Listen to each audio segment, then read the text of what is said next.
Hello! Good grief, people. I just don't know what's happening tonight. I virtually give up. I tell you.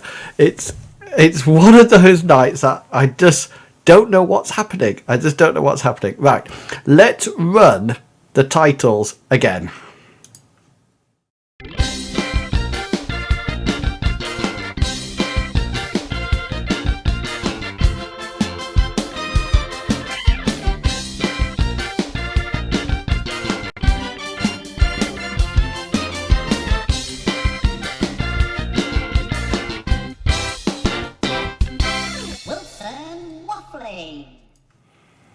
So, there, good grief. What a wonderful start to the show. I apologise to anybody who's busy watching at the present moment in time that is suddenly thinking, oh my God, what is going on? Right, we're hoping that everything is synced up. Hang on a minute, 1 second. Now, let's just check the sound. Just 1 second, guys.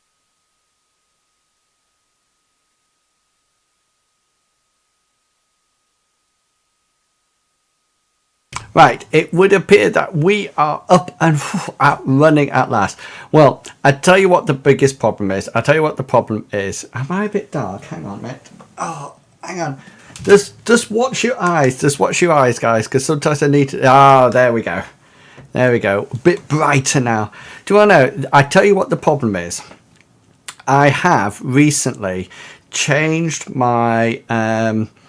USB. I've got a new USB sort of like hub, and I think what's happened, because I've changed everything, it didn't pick up the microphone, and then it did a rubbish start for it, and I don't know what it's doing now, and I just feel that it's not going well at all tonight. And the other thing is my iPad is not updating, and it's got my show notes on. It's got my show notes on for tonight's show, obviously, because they're show notes. And I can't actually find tonight's show, which is causing me some issues. So I don't know what I'm going to do there, but I will carry on and I will call up. I'll tell you what I'll do, look. I'll swap you over to that window, and then we'll look at this one. So, welcome to the show, everyone. So, I do apologise for that rubbish beginning, but hopefully I'm up and live now, so you can hear me all right and see me. Now, remember, if you would like to get in touch with the show tonight, I'm just going to lift my microphone up a bit, then by all means, you can actually tweet me at iwilsonysj, or if you're watching on YouTube live, then there is a chat button over there that you can go along and have a chat and send me some messages on YouTube. If you're watching this recorded, then by all means you can still tweet me any of the answers to the questions that I pose throughout today's show, but also you can enter any comments you have about the show underneath this video in the comment section. So what's on tonight's show? Well, this of course is episode 66 of Wilson and Waffling Live, getting close to that 100 all the time, but we're going to have the usual segment. So very shortly, we're going to have the tweets of the week. So this is when we have a look at my Twitter timeline and see the pictures that the students at YSJ have been tweeting or anything else that I found exciting. We're then going to have the website roundup, when I'm going to try to be a newsreader and bring you up to date with some interesting facts that have been in the news this week to do with primary education. And of course, with the government's white paper coming out, it's been very exciting. Well, not exciting, just very interesting. Of course, then we'll have the Wilson Waffles section when I look at this week's topic, which of course is homework, and give you my 3 top tips about homework, or what I think homework should be about. And then finally, after that, the final segment is a rather relaxed segment called Ask Waffling Wilson, when we actually I check my iPhone and we see what questions you have actually asked me. And that tends to be less educational and more personal, so to speak. So remember, if I don't know if you remember this, but a couple of weeks ago we started off this new Wilson Waffling Live, and one of the things that I wanted to do, was to celebrate our good teachers. So remember that if you have a teacher that you know or you remember from primary school, then by all means, can you let me know about them? Can you let me know who they were, which year group they taught you in, and also why they were special to you, what made them a good teacher for you? And then let me know. You can send me messages in the normal way, or if you're really brave, you could do a video. You could do a video of it and let me know that way, and then we can play them on this show and celebrate them together. Now, just to let you know, I did think, wouldn't it be fantastic to get some really famous YouTubers to do this? And so I tweeted them all and none of them replied. So I thought, right, I'll go to their company. I'll go to their company that almost like runs them. And I sent them an email and said, look, really interested in doing this. I'll pay them to actually do a little video clip for me. Would you believe? Heard nothing. Not even a thank you email. Not even a thank you email. Nothing. Absolutely zilch. So I'm a bit disappointed that these famous YouTubers wouldn't even come along and let me know about their favorite teachers. Anyway, we're not going to bother about that any longer, because now we're going to have the wonderful tweet of the week.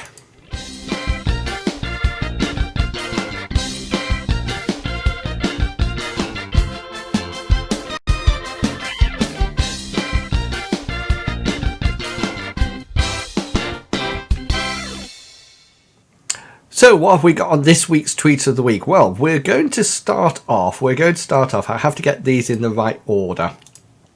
So if you remember, last week we had some phonics games, and the students were busy making some phonics games, and today we've got some more phonics games to start off with, and then we're going to go into a bit of mathematics. So first of all, here's Will, and this is his phonic monster all ready for tomorrow to go off and do the phonics game. And I presume you can just see there those little sort of like beads, those different color balls, they actually open up, and the words are actually inside them. Now, in a similar way, we have, let me just find it, we have Lucy here. Lucy's here, obviously going for an Easter theme with some wonderful flower pots there and some Easter egg with the words already on them. So that was another really good phonics game. That was for year two. That one was for. And I think somewhere I've got another one. Oh, no, I haven't. Well, I haven't got enough one. What we do have is some mathematics games. So the students have been going into school and doing some mathematics. And here's the Alison here has done a mathematics game. And the feedback on the mathematics activity, I don't know if you can see it there, but it said, Miss Helmsley, the thing we did to rescue the bunny was really fun. Really fun. Excellent. So it just goes to prove that putting the idea into a real life context or a game, etc., can be fun for the game, for the children. Here's Robin's. Robin is concentrating on doubling and halving, and this maths activity for her reception class, and we're looking at doubling and halving. How many fish are swimming? So that's a good idea there, and I bet the children love to sort of like sort those out and put them together. Do you know, I knew there was another phonics game and I missed it. Here's Alfie's phonics game, and I think it's really lucky when you live with a primary education student, because here he's got his flatmates testing out his phonics games there. Collecting fish, it looks like. Picking up fish, I think it is. That's what they're doing there. So that was the other phonics game. I knew there was another one. Somewhere. And there is one here about Lego. And this isn't a phonics game. This is a mathematics game. And this is from Amy, and this is her Lego themed mathematics game. Children had to answer questions to get bricks to make the tallest tower. What a wonderful idea, Amy. I bet they were very keen to answer questions in order to make that highest tower. We've also got Kaylee's mathematics game here. Here's Kaylee's. And this seems to be sort of like Kinder Egg surprises, and inside each one there seems to be a mathematical calculation to do, which looks really interesting. So that's Kaylee's mathematics game. And I think we've got one more somewhere, or two more. This is Elle's popcorn themed mathematics game, and this is popcorn inspired addition and ice cream inspired subtraction there. I think the balloons are like ice cream cones there with subtraction calculations on. A wonderful idea there.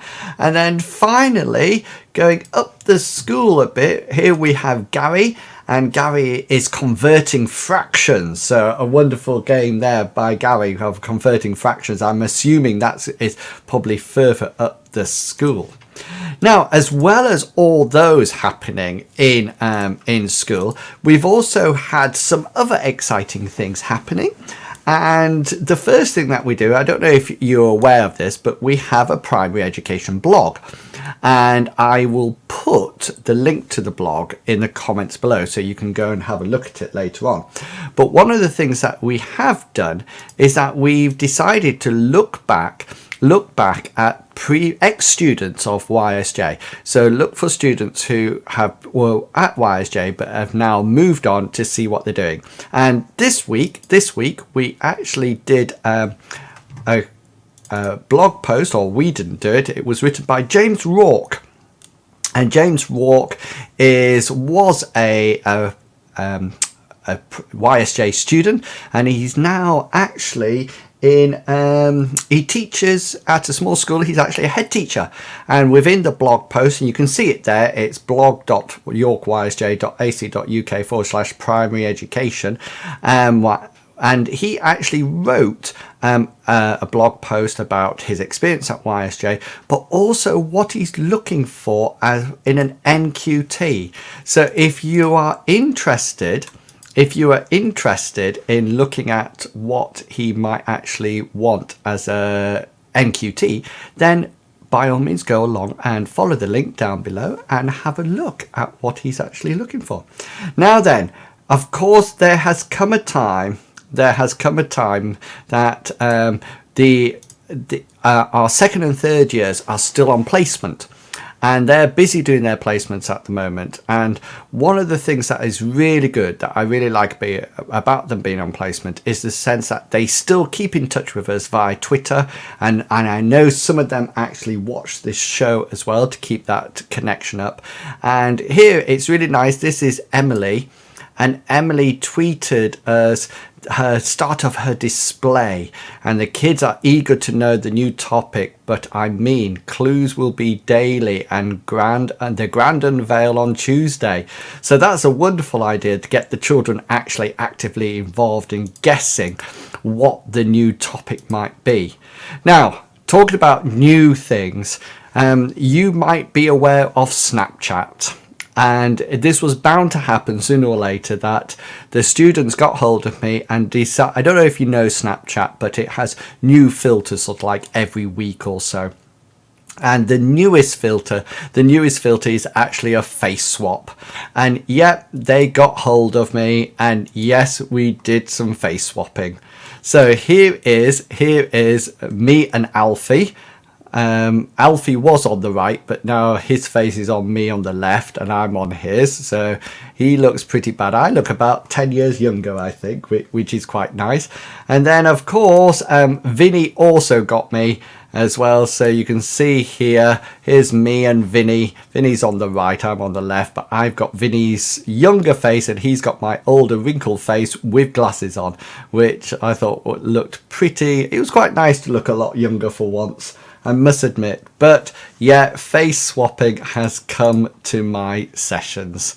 So that, guys, was the tweet of the week, and we are going to, I hope you enjoyed that. I hope you saw some of your tweets there and something that might be of use. So I'll just run the tweet of the week again, and then we'll get on with the next segment.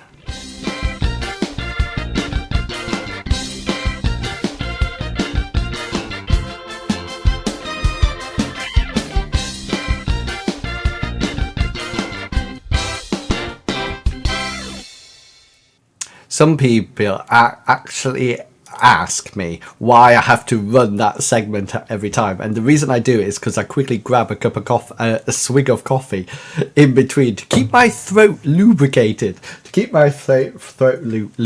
Right, so we are going to move on now. Let's see what's next on the list. Oh yes, I know what's next.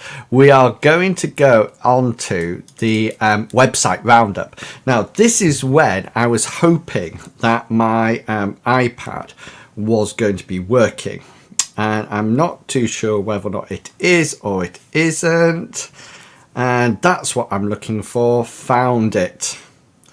Excellent, found it. So I'm going to try to do this almost like a newspaper, sort of like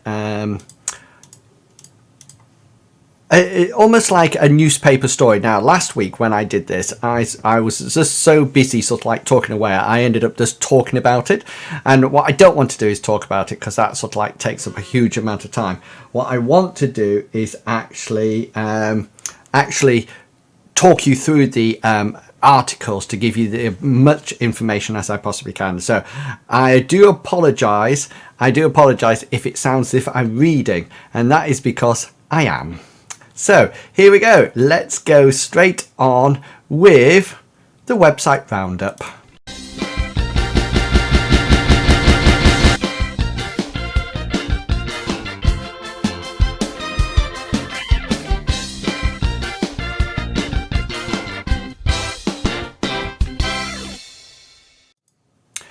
If you got that feedback then I apologize. I don't know what is happening today at all, so I do apologize. So let's go straight into the website roundup. So last week was a wash with some major stories which will undoubtedly impact on both primary and secondary education, as well as training of the teachers in the future. The government has announced, and you can see here, that announced legislation to turn every school in England into an academy by 2020. This was revealed by George Osborne in the Wednesday budget talk. The Independent predicted this and went on to state that it was a continuation of David Cameron's vision, which initially was started under New Labour but has subsequently expanded under the coalition. Now, all schools will be forced to become academies, whether parents, pupils, teachers want them to be or not, provided them with more control and powers over their own budgets, curriculum, hiring of staff, term times, and even the length of the school day. So you might find in academies, school days are actually getting longer. Although this might appear to be a beneficial step, public opinion in 2014 found that 57% of people were opposed to academy. And a study carried out by the Local Government Association last summer found that academies did not generally perform any better than the local authority run schools. So what do I think? Well, I've never worked in an academy at all, but I've partnered with some of them, and they seem to be very positive work taking place in these academies, especially with the revitalisation of things like creativity and artwork. However, my main concern is about the hiring of non-qualified teachers. Of course, by or shortly after 2020, we might have a new government who might just reverse the whole system, which wouldn't be that bad. Now then, also, here we go, let's just put this up here so you can see it. Last Thursday, 17th of March, the government published its white paper which revealed the government's intention for both Ofsted and teacher training. Later in the website roundup, I'm going to look at the new training regime, which was being proposed. But what about Ofsted? What did they have to say about Ofsted? Well, the new proposals are wanting Ofsted. Let me just bring this up so you can see it just there. Let me just do this for you. There you go. There you go. You can see it. I need to decide how to do this segment. I really do. And the new proposals are wanting Ofsted to stop grading the quality of teaching in schools. And under the new proposals, teachers will be encouraged to move away from the thought that certain teaching styles should be used in order to impress Ofsted. Out of the 4 categories, so you would normally get assessed in leadership and management, behaviour and safety, quality of teaching and learning, and assessments and outcomes for pupils, the quality of teaching and learning will be removed, and the impact of the teaching would be reported on through the other categories. Coupled with this would be an improvement period when schools would not be inspected by Ofsted, which would allow these schools to have time to actually improve. Now, both of these ideas should be well received by practitioners and schools. If teaching is effective, then the impact should be clearly seen throughout the school and not just reflected in the school's results. Allowing teachers to do their jobs will allow them to adapt the styles of the teaching to suit individual classes without the fear of being judged. Indeed, practitioners essentially know what is best for their classes, and the improvement period can only be seen as positive. Now, as you know, I teach mathematics in school, and quite recently there was the news that we were going to have new times table tests for the children. However, with the new times table test being introduced and Nicky Morgan refusing to answer timetable questions in interviews, it was interesting to see this article for the Telegraph this week from an academic saying that times table tests should be banned. Joe Bowler, a leading professor at Stanton University, states that these tests should be banned because they are making the children turn off mathematics at a very young age. She emphasises that she recognises the importance of times tables, but that the greater goal of actually enjoying mathematics is more important. Charlie Stripp, the director of the National Centre of the Excellence of the Teaching of Mathematics, stated that it is not the learning of times tables that is causing anxiety, but rather it is the lack of times tables knowledge. It should be an educational entitlement that all children are helped to learn their times tables. Now, being a teacher of mathematics, I cannot help but wade in here, guys. Times tables, like all recall facts, are important, and I totally accept that. However, actually having them at rapid recall and having the confidence and speed to do it can actually allow the children to engage positively in other areas of mathematics. However, for me, it is important not only to learn and regurgitate times tables fact, but also to see the connections between division and multiplication. For me, the error here is the testing. Testing and forming judgment from these tests is what is causing the anxiety.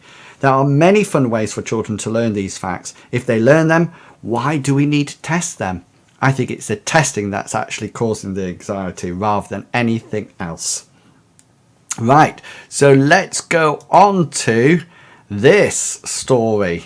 So this is the story that is also, let's put a bit of Nicky Morgan on there. There she is, just above my head.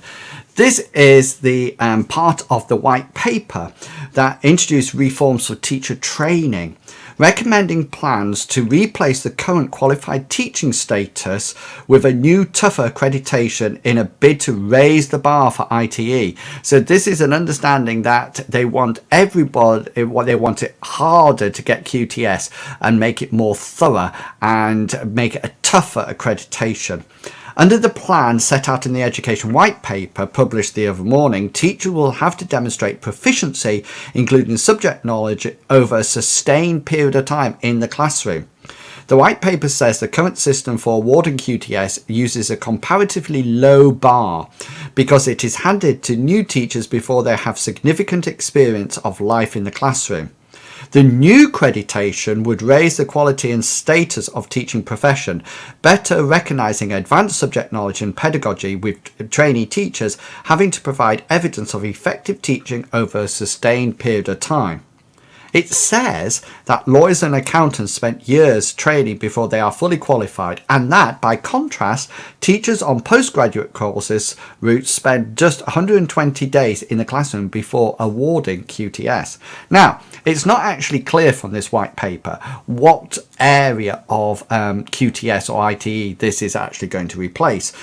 Initially, it would seem that it's directed at the postgraduate routes. It is interesting that with the move to academies, however, schools would not have to actually employ staff with QTS because they can actually employ non-qualified teaching. So there's a bit of a discrepancy there. Also, if addressing the UG route for teaching, it has to be remembered that learners via this route have a longer period to reflect on their experience in school. Also, they're working towards a degree in primary education, so maybe they have a more sustained understanding of what teaching is. The future in this area is very murky, and it's definitely not orange. And finally, something a little bit light-hearted, something which we all have to endure and cope with during our lives. Making mistakes and failure. But what should we do when we make a mistake? Well, Henry Wong here wrote in The Guardian this week about 8 things a student should do when they make a mistake. Dispelling the myth of what students actually do at university, he states that there are many ways to shatter learners' confidence, especially when looking at academic work. He identifies 8 ways you can react to the mistake within your academic progress. For me, this happens to us all, and I wrote about it in Waffle very recently. Definitely calm down first and then acknowledge and understand why and what went wrong, and then definitely seek support. That would be my advice to add to the 8 already in this article. You can read about my views about steps to success on my website, wilsonwaffling.co.uk, and just search for steps to success. And that concludes this week's website roundup. Hope you enjoyed.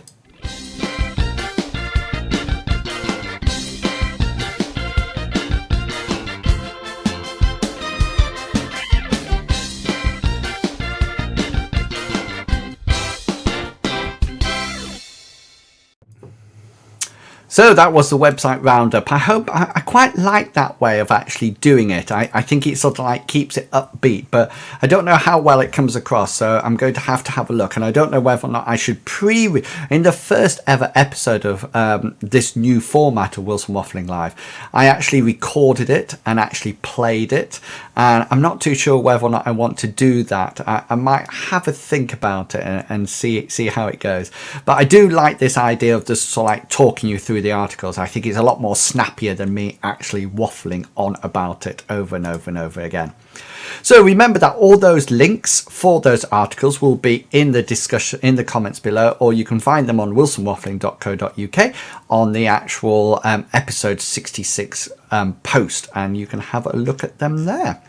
So what's next? Well, we're coming to the Opinion Minion section, the website Waffle Roundup. I don't have an actual theme for this yet, so I'm going to carry on playing the Opinion Minion, and we're going to have a look at homework.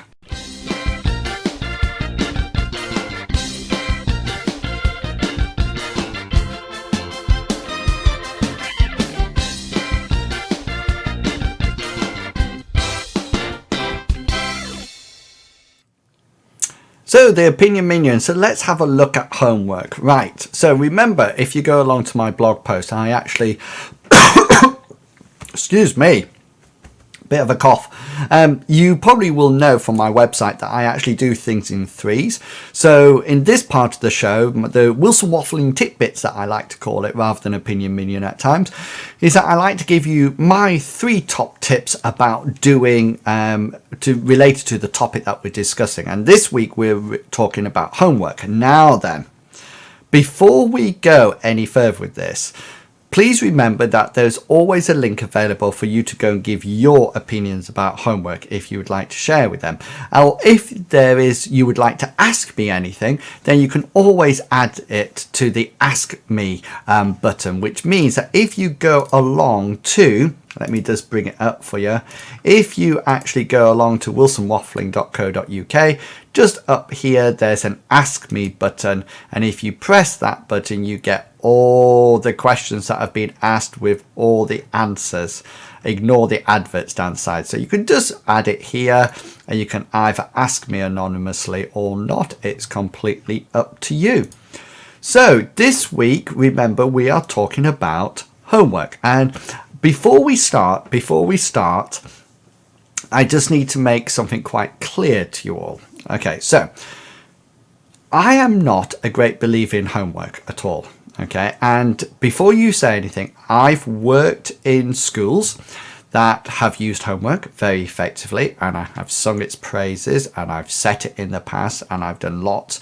But the more I actually look at homework and how it's set, the less of the impact I actually see. And I think there's so many variables that are sort of like impacting on homework that it's difficult to actually say, yes, this will work every time. And so there is a bit of a problem here.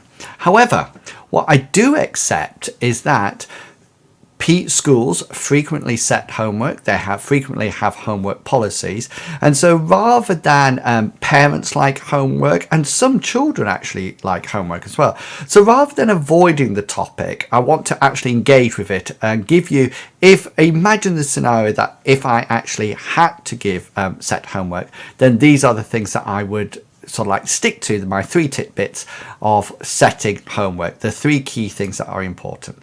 So number one, differentiation. Now, we would never ever dream about setting one piece of work within the class for all the children, and we always consider about how to differentiate it, how much support to give, or even if we're producing like an open task, and when the differentiation is via outcome, we still put in the necessary support to help all the learners.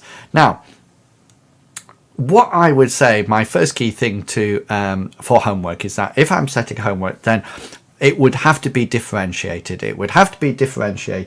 And we would have 1 or 2 or 3 different versions of the homework for the children to engage with. Coupled with this, I would also have worked examples or examples of how to do the homework, so that the parents can actually know what is expected of the children. Because I think this is often a dilemma, that parents are not completely sure of what needs to be done with the children. So I would definitely provide some kind of worked example. Now, in order to ensure that all the homework is set, is differentiated as much as possible, sometimes we actually give out homework which is very open-ended, and it's more related to the outcome rather than the actual test. And what we've done when doing this, we almost allow the children to sort of like engage with the homework at their own level. Now, if you're interested in this sort of homework, then you can go along to my website at wilsonwaffling.co.uk, and if you go to the Waffling navigation and just type in alternative to homework, you will find some examples of that there. So point number two, support the learning. Okay, so if you're going to set homework, then as practitioners, we need to identify how this will be supporting the learning. Okay, and if we need to sort of like see it as a holistic approach, we want to not to sort of like see the learning here, we need to, and the homework here, the homework and the learning all needs to be in, so it's in together and related and supporting each other. So rather than saying, oh, it's Friday, it's homework night, we have to set homework, what we need to think about is, right, this is our learning, what homework can complement that, what homework can support that, and the children need to be aware of this, and so do parents. And it could be consolidation or revision, and it's important that they see why they're doing it and the connection. Now, to me, homework should never be new learning unless we're actually working out what the children already know, and even about a new topic, say. But even then, I would prefer to keep that in the class. I always used to say to parents that if the child cannot do the homework, then send it back, because it means that I have not done my job in teaching the child properly, or it might be that I've misinterpreted or misassessed their understanding. I also accompany this. I would also recommend that they only spend the allocated number of minutes to the task. So if I said the child should spend no more than 10 minutes on the task, then that should all they do. Now, since after this time, I think that it's just becoming detrimental, and sometimes a child might struggle with it, and rather than saying do 10 questions or write half a page, it's much better to say you work your hardest for 20 minutes or 10 minutes and do as much as you can. So that's the second part. So the first part we had differentiation, the second part we had supporting, make sure it's part of the learning. Now, the third part, the final Wilson Waffling tidbit, is value. Now, children and parents often spend the allocated time for homework and they work very hard on it. And they put in the required amount of effort and they often produce some very accurate and well presented pieces of work. And as practitioners, I think it's important that we subsequently value their effort. Okay, so how do we do that? Well, we need to acknowledge the time and effort that the child has put into the homework. That's really important. And this means that we're not going to just pop it in a marking tray in the corner of the room to gather dust, or just put it in a pile that slowly accumulates on our desk.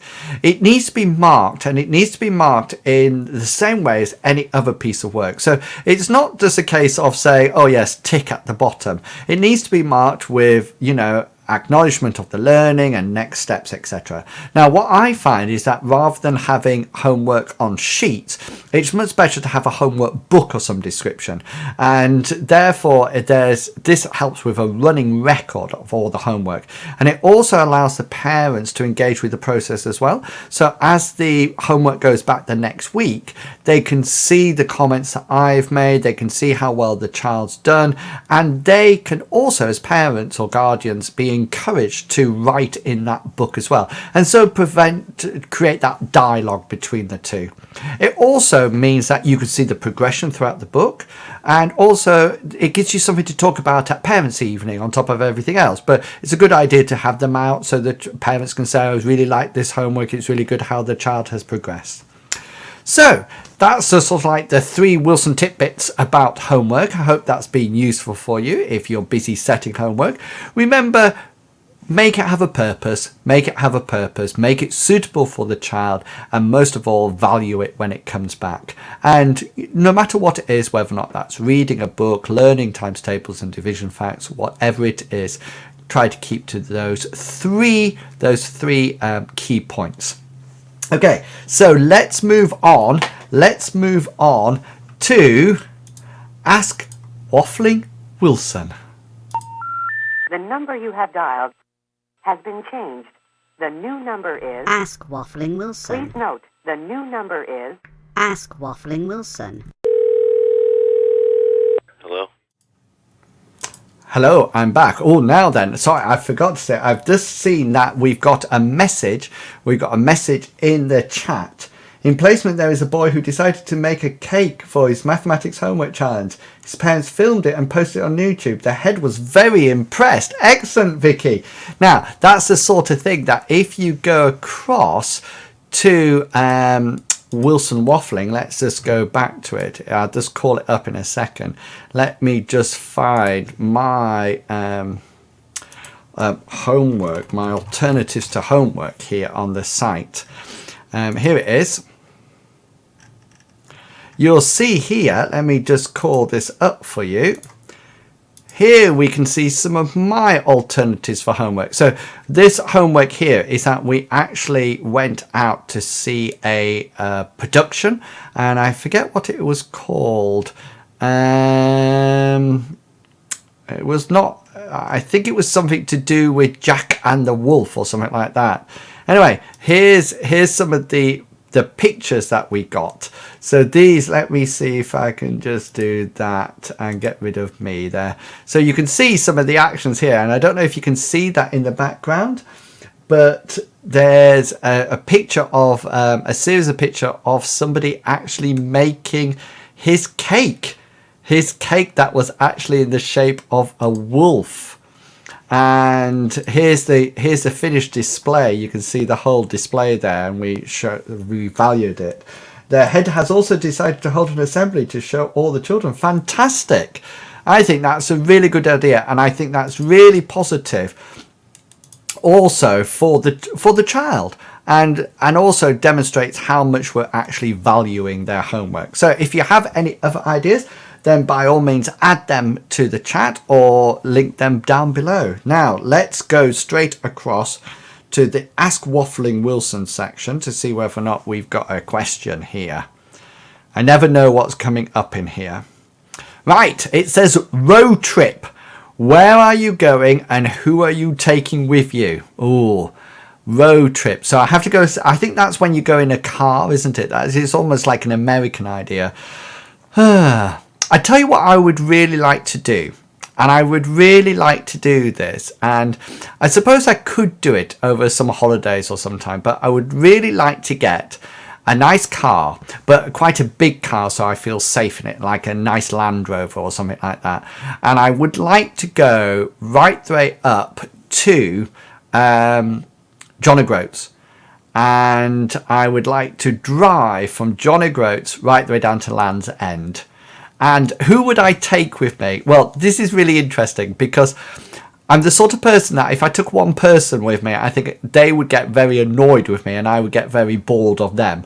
So I think what I would like to do is, as I travel down in my road trip car, pick up new people. Not like hitchhikers and things like that, but people that I'm not, that I haven't seen before.